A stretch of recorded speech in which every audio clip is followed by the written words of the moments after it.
Hello, hello, hello. Good afternoon. It is March 23rd, Monday at 4:03. I just wanted to kind of touch base. It is the end of the day. So I hope that things went well, parents, with your scheduling, your routine, and getting everything set up. Hopefully, you've heard from your district by now, if not your teacher in particular.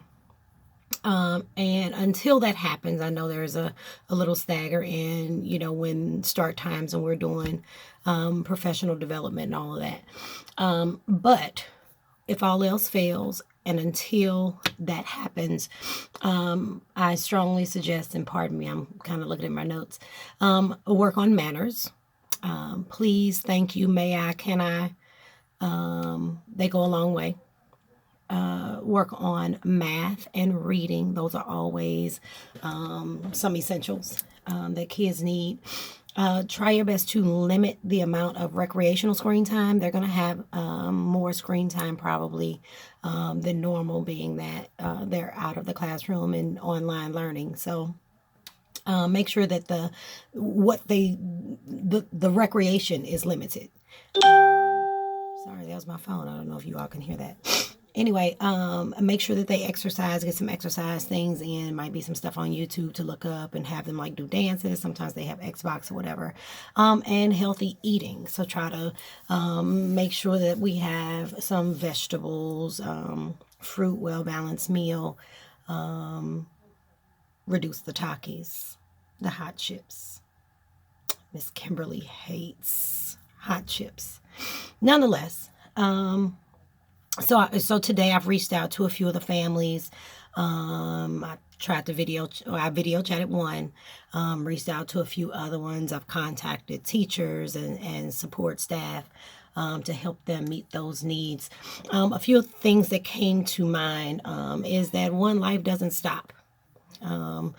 Things still kind of go on. People are still working. People still need to go to the store. People still need to get their cars fixed. People are still kind of caring for their family members. And so remember that you have to take a moment to self-care, and schedules and routines will really, really help that. A lot of parents are discussing snacks for kids. When we're at school, they don't snack all day. They snack in the morning. They snack. They eat at lunch, and then they have a little snack, usually at the end of the day, some fruit or something like that. I saw something on social media where they kind of had baskets, and this was what it is. This is what you have for breakfast. This would be before school typically, and then you start your schedule. Have a lunch prepared, whether it's a peanut butter and jelly sandwich, an apple and a juice, whatever that looks like, and then have your dinner, so that way food can be rationed out a little better than just running to the cabinet, because they can't run to the cafeteria and get anything.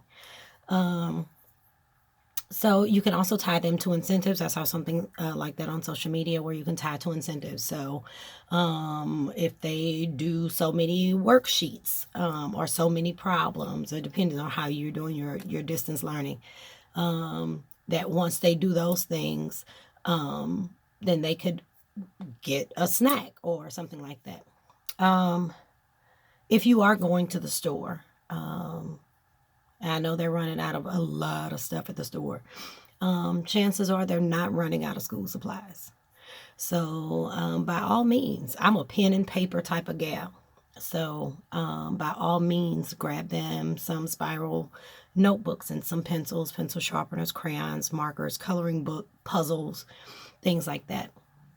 And now that we're at the end of the day, I hope that you take some time to reflect, see what went well for you in your day, and how managing your child as a student was for you, and what can you adjust, what do you need to do, what do you need to work on, what does your child need to work on. Do you see any academic struggling in math and reading, or reading aloud, or adding, subtracting, whatever that looks like. And feel free to ask them, debrief and say, hey, today was our first homeschool day. What did that look like for you? What did you like? What didn't you like? What was hard? What wasn't hard? I always suggest that you take a moment to just kind of monitor when you ask your kid to sit down and do work, how often they get up. Because typically our classes are like 45 minutes or so. And so if your kid is getting up like 10 times in that 45 minutes, then that will likely cause a class disruption. So pay attention to that, because that may be some of the reason you might be getting a phone call or an email or something like that.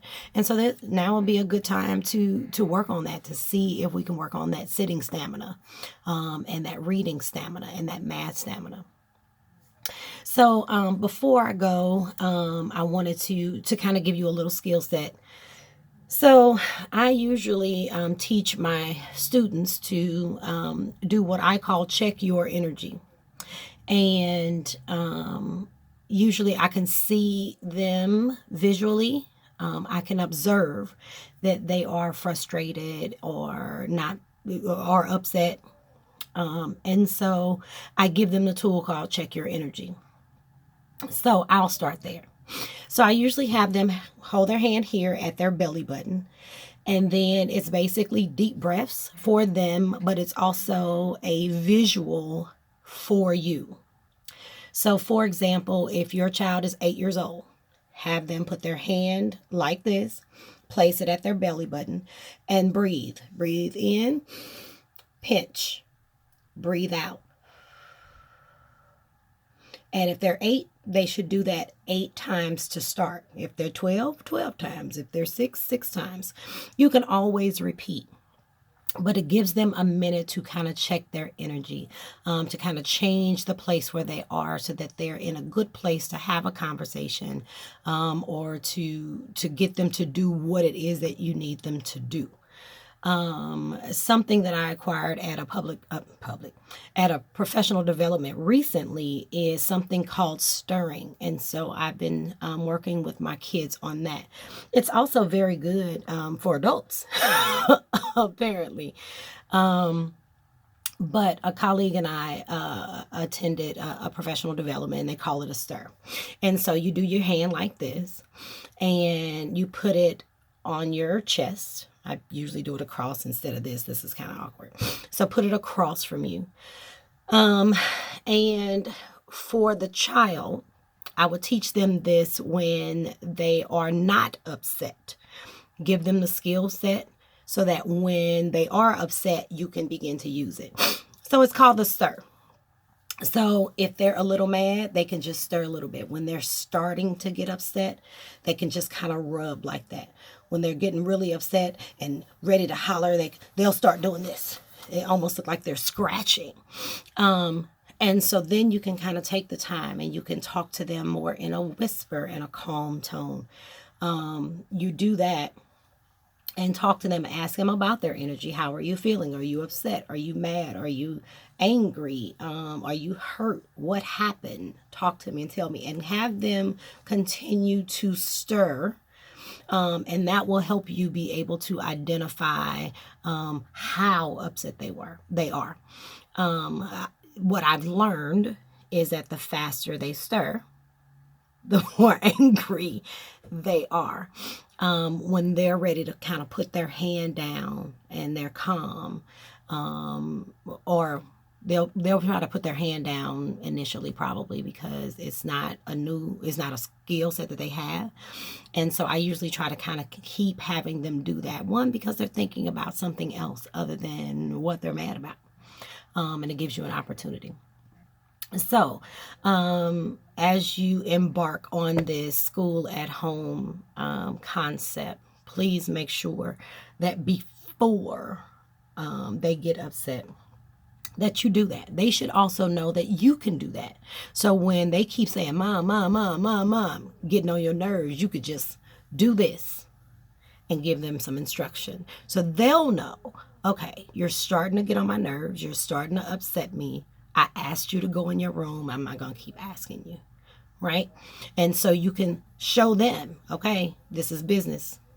I'm very big on trying to do things non-verbally, because sometimes you're not always in a place where you can have that conversation. And I like to be able to look or peek in the classroom, do this, and then my kid be able to kind of regroup and self-regulate. So try the stirring thing, try the check your energy thing. Let me know how that works out. And also, don't forget, just time them when they're doing your work.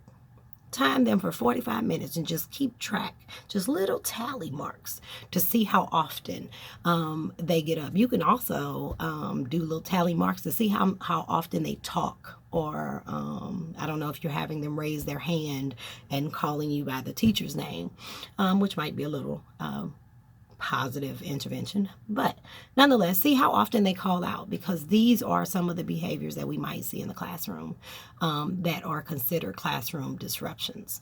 So I hope that was helpful. I think we covered everything. If you need some help with schedules and routines, reach out to me. Remember to work on manners, math, reading, limit recreational rec time, exercise, healthy eating, snack rations, tie them to incentives with work. 20 minutes of work, you can get a bag of chips or something like that. Not hot chips. What else? School supplies, paper, pencil. Make sure that you are reflecting constantly and consistently. Make sure you are testing to see these things, to see how your child or student might be interacting in the classroom. And remember to use the skill set to check your energy. Remember, that's the breathing exercise. Do that as old as you are, or as old as you need. And do the stirring so that there is some visual representation of how angry you are and you're getting. So I hope that helps. Today is the end of our day. It is now 4:15. So let me know if there's anything else I can do for you. Inbox me. I'm available. Bye.